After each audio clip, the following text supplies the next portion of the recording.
Practice problem 3, distribute. I don't know why that's a capital I. Distribute. This time we're distributing a -2. So let's do the signs first. Negative times positive is negative. 2 times 2 is 4.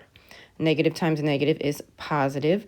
2 times 3 is 6. And then the x stays the same. That is it. Number 2, we are distributing a negative y. Negative times negative is positive. I don't write it because it's the first term.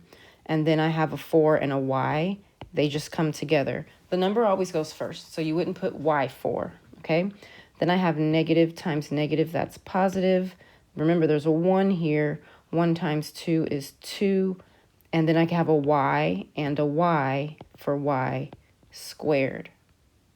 Okay? That's it. That's all.